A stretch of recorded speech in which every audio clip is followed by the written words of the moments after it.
Well, we're excited to have you on the leadership panel at ESDAC for the Leadership 2.0 conference, and that'll be held August 3rd, 2012 at the Ramada Conference Center.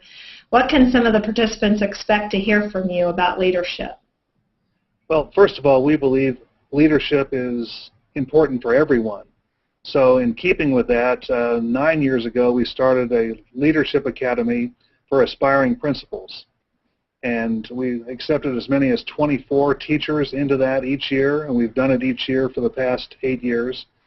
And through that, we have tried to help people who had leadership potential learn leadership knowledge and skills, and then apply that in the school setting. So in just a rough way of looking at it, there were 15 or so of us that got together who brainstormed the Leadership Academy categories, what we would focus on. There were 7 full days of instruction. Sometimes we brought in outsiders. Most of the time we did the presentations ourselves. And we just wanted more people in the district to get it, to understand what the vision of the school district was, and that it was bigger than just your classroom. You know, to have a different vision of the whole operation than the teacher usually gets in the classroom. And while we were putting that together, it occurred to us that it wasn't enough. And so that same year, we started the Leadership Academy for Teacher Leaders. And that we found is actually the real power of change. It's that the principle is essential, but the critical thing is that you have a group of positive teacher leaders who understand exactly what needs to happen to make the school better, who are not shy, who have been equipped with these leadership knowledge and skills, so that they can chime in appropriately and say, you know what, that's the best idea I've heard in a long time, and have another one of the teacher leaders say, I think we need to do that right now. And so it's been a wonderful tipping point and catalyst for us to orchestrate powerful change in our school district. But we weren't content to stop with that. We also started Leadership Hayesville for people in the community, and we've had at least one class of that. And this past year we started a Leadership Academy for classified personnel. And that's been really exciting for them to get an idea of how things work from a different perspective, and equipping them with leadership knowledge and skills. And then this fall, for the first time, we're going to start a coaching leadership academy for our coaches. And we've always done a good job of hiring high-quality people, and if they've wanted to go to a clinic, we've tried to make it happen, but we haven't deliberately put together a plan that would help them to get better.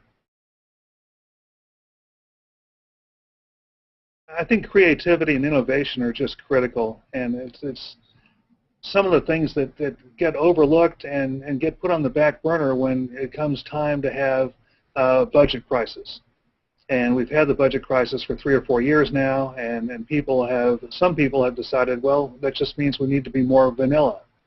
And in our district, we've always looked at having fewer resources as an opportunity to look for more resources. You know, a lot of people can do more with less, and we certainly try to do that as well. But the difference we have is we go out and actively search for ways to bring in more revenue. We're not content to just say, well, the state has cut us, now what do we do? Let's find some more revenue. Let's find some more opportunities. We have a district grant writer who's helped out with that immensely, and brought in some, well, over $500,000 in grants just in the last year. And so in looking at that, we're looking at ways that we can be more creative, more innovative, but the bottom line is, how can we engage students more? One of the coolest things that just came up is we were looking at how can we do a one-to-one initiative. And so we pulled together a team to look at that from the building and district level perspective. And the more we talked about it, the more we realized that it was time not to get a whole bunch of computers, laptops, tablets, or whatever device we wanted to do, and hire and purchase those from a vendor, but to look at what can we do with bring your own device. You know, we've got people who walk around, students who walk around our schools all day long with what they think are cell phones, which are actually very powerful computers. And if we would just open our minds a little bit to kind of flip the classroom and empower them to use those devices so that they can empower their own learning. That's the key thing. And so that's one of the more exciting things that's come out of what we've looked at in terms of engaging students is, okay, let's use the technology to help them control their learning. So what challenges have you faced as a leader getting the Bring Your Own Device in place in your district? Well, it's kind of interesting because the standard approach is to say, okay, we're going to bring in all the first grade teachers and we're going to teach you how to use these devices and how to allow the students to use these devices in the classroom. And we've decided that doesn't pay a really great dividend. And so what we're doing is to allow this to be done PLC by PLC. I told all the staff members at our end of the year tour, you will not get any pressure from me to do this, but there will be pressure. And the pressure is going to come from students and from parents and from other teachers who want to do this. But when your PLC is ready, we will be ready to give you the training necessary for you to do a great job with this. So it's not something we're going to try to roll out in a grand form where all the middle school teachers will be equipped at once. It's going to be already doing and being done in one middle school where the math department has decided to flip their classroom and allow their students to use their devices that they bring to school and to control their own learning. And it's just so exciting.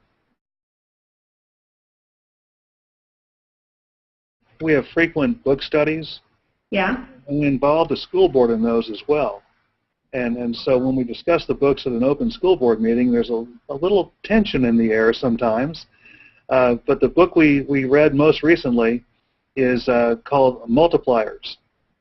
Oh. And have you read that book? I have. Okay. Well, it was just such an eye-opener for many of us in a variety of ways. The book can be incredibly convicting, especially if there's a part of you or some of your activity that falls in the area of being a diminisher. And people can slide along that continuum, as it turns out, but they can also pull themselves back into the multiplier phase as opposed to the diminisher phase. So what we focus on is helping people to learn how to be multipliers and certainly causing them to run away from being a diminisher. Well, just listening to you, one huge value you have is how important learning is for leadership. It's absolutely essential, and we as the leaders, in fact, at the first school board meeting in my first year here in the district, and I presented all the school board members with Good to Great and gave them a copy of the book, and one of the school board members said, "You expect us to read?" And I said, "Well, you are a board of education. Yes, I do expect you to read. You have to model the behavior we expect from our teachers and our students."